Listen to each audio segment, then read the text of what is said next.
BJP के बाद NDA में 20 सांसदों के साथ दूसरी सबसे बड़ी ताकत बनी महज 852 वोट पाने वाली पार्टी एनसीपी।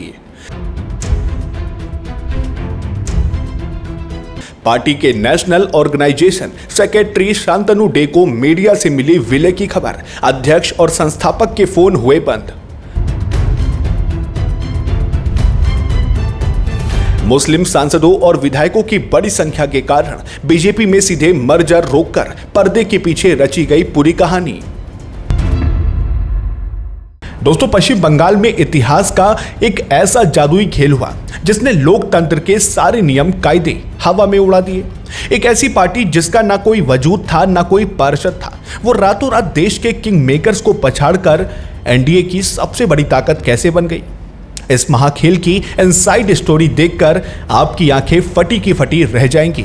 नमस्कार, मैं हूं अर्चित और आप देख रहे हैं 4AM टुडे टीवी।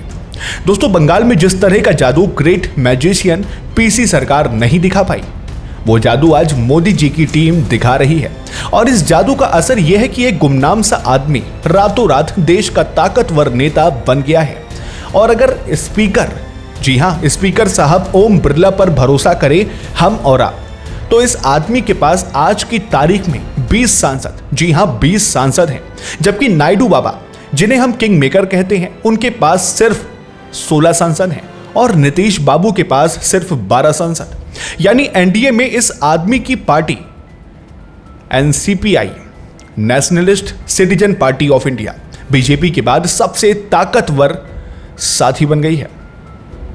आप लिस्ट देखिए, बीजेपी 240 पर है, एनसीपीआई 20 सांसदों के साथ नंबर 2 पे पहुंच गई है, टीडीपी 16 सांसद के साथ तीसरे नंबर पे, फिर जदयू 12 सांसदों के साथ चौथे नंबर पर, फिर एकनाथ शिंदे की शिवसेना के 7 सांसद हैं और चिराग पासवान की एलजेपी के पास 5 सांसद हैं।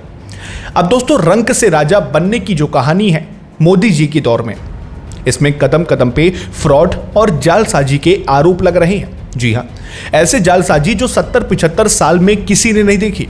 लेकिन बड़ी खबर पर आने से पहले जरा इन साहब पर गौर तो कर लें कि ये कौन है, क्योंकि 48 घंटे पहले तक कोलकाता में बड़े से बड़े पत्रकार इस आदमी को नहीं जानते थे। इनका नाम है ओतिया कुंडू। कुंडू साहब अपने को मोटिवेशनल स्पीकर कहते हैं, मैथमेटिशियन भी कहते हैं, ट्यूशन भी पढ़ाते हैं और योग भी सिखाते हैं, यानी योगा करवाते हैं। इन्होंने एक पार्टी बनाई, nationalist citizen party of India.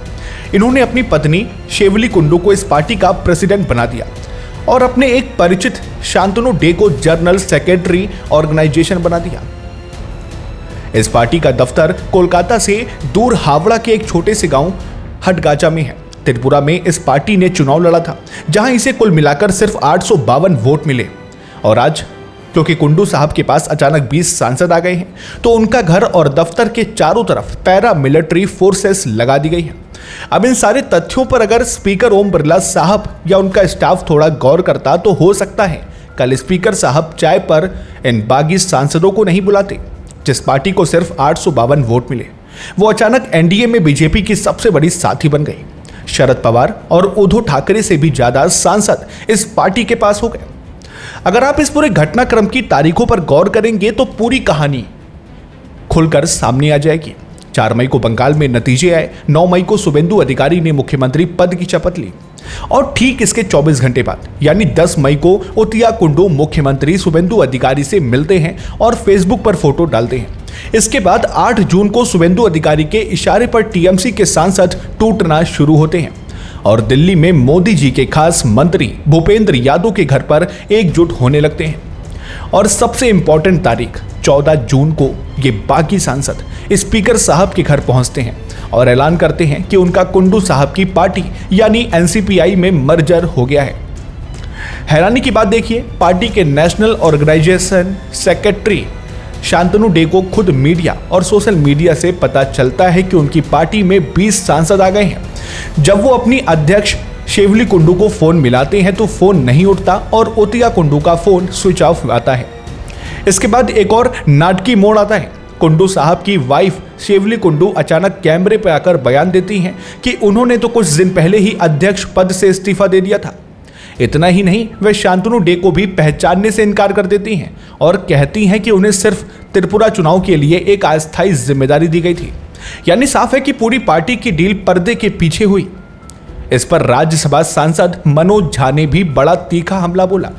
Manoj Jha का कहना है कि इस पार्टी का नाम कल से पहले देश में किसी ने नहीं सुना था। वो इसे हमारे लोकतंत्र के लिए एक अवसाद का क्षण बता रहे हैं। एक नॉन एंटिटी पार्टी जिसे सिर्फ 800 वोट मिले थे, उसे रातों रात 20 सांसद मिल जाना देश के लोकतंत्र को हास्यास्पद स्थिति में खड़ा करता है। इस पूरे खेल को समझने के लिए हमने बात की वरिष्ठ पत्रकार प्रसून आचार्य जी से, जो पिछले 40 सालों से बंगाल की राजनीति को देख रहे हैं। प्रसून दा का साफ कहना है कि उन्होंने अपने 48 साल के पत्रकारिता करियर में कभी इस एनसीपीआई पार्टी का नाम तक नहीं सुना था। उनके मुताबिक ये पार्टी कोलकाता से बहुत दूर हावड़ा के एक छोटे से गांव हटगाचा में रजिस्टर्ड है।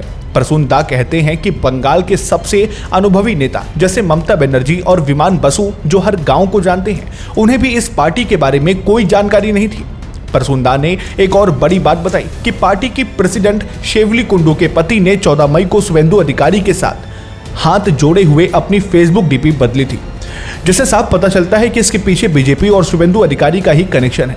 वहीं इस मामले पर राजनीतिक विश्लेषक अभिषेक से भी चर्चा हुई। टीएमसी में मचे इस घमासान और कीर्ति आजाद द्वारा लगाए गए 5-5 करोड़ के कैश के आरोपों पर अभिषेक का कहना है कि इस तरह की प्राप्तियां और पार्टियां कागजों पर ही खड़ी की जाती हैं। जी हाँ, लेकिन यह पहला प्रयोग है जहां 20 एमपी एक साथ ऐसी पार्टी में जा रहे हैं जिसके खाते में न पैसा है और न वोट। जब हमने अभिषेक से पूछा कि क्या शांतनु डे अब नीतीश और नायडू से बड़े किंग मेकर बन गए हैं, तो उन्होंने तंज कसते हुए कहा कि अब तो उन्हें एनडीए में संयोजक पद या गृह मंत्री का पद मांग लेना चाहिए। जब घर वापसी की बात आई तो प्रसून दा ने बताया कि टीएमसी इस मामले को लेकर सुप्रीम कोर्ट गई है, लेकिन कयास ये भी है कि सांसद पद खारिज होने के डर से 3-4 सांसद वापस ममता बनर्जी के पास लौट सकते हैं। हालांकि अभिषेक इस थ्योरी से सहमत नहीं दिखे। उनका कहना है कि पहले जब लोग लौटते थे तब ममता बनर्जी के पास राज्य की सत्ता और कमान थी। आज जो लोग गए हैं वो किसी विचारधारा के कारण नहीं गए थे, इसलिए उनके पास आने की उम्मीद बहुत कम है। अभिषेक ने यह भी अंदेशा जताया कि बंगाल के बाद अब अगला निशाना महाराष्ट्र हो सकता है, जहां शरद पवार और उद्धव ठाकरे की पार्टियों में भी सेंध लगाने की कोशिशें जारी हैं। लेकिन दोस्तों, सबसे बड़ा सवाल यह है कि आखिर बीजेपी ने इन 20 सांसदों को सीधे अपनी पार्टी में शामिल क्यों नहीं किया? एक गुमनाम पार्टी का सहारा क्यों लेना पड़ा? इस पर वरिष्ठ पत्रकार प्रसून आचार्य जी ने कहा कि उनके मुताबिक टीएमसी से टूटने वाले सांसदों और विधायकों में मुस्लिम नेताओं की संख्या बहुत ज्यादा है। खलीलुर रहमान और अबू ताहिर खान जैसे बड़े नाम इसमें शामिल हैं। प्रसून दा के अनुसार आरएसएस और बीजेपी के कुछ अंदरूनी नेताओं ने इस बात का सख्त विरोध किया कि इतनी बड़ी संख्या में मुस्लिम चेहरों को सीधे बीजेपी में शामिल करने से उनकी हिंदू मुसलमान की राजनीति और वोट बैंक का समीकरण बिगड़ जाएगा। यही कारण था कि आखिरी वक्त पर आरएसएस के दबाव में यह तय हुआ कि इन्हें बीजेपी में ना लेकर एक ऐसा गुमनाम पार्टी में एडजस्ट किया जाए जिसका कोई वजूद ही ना हो।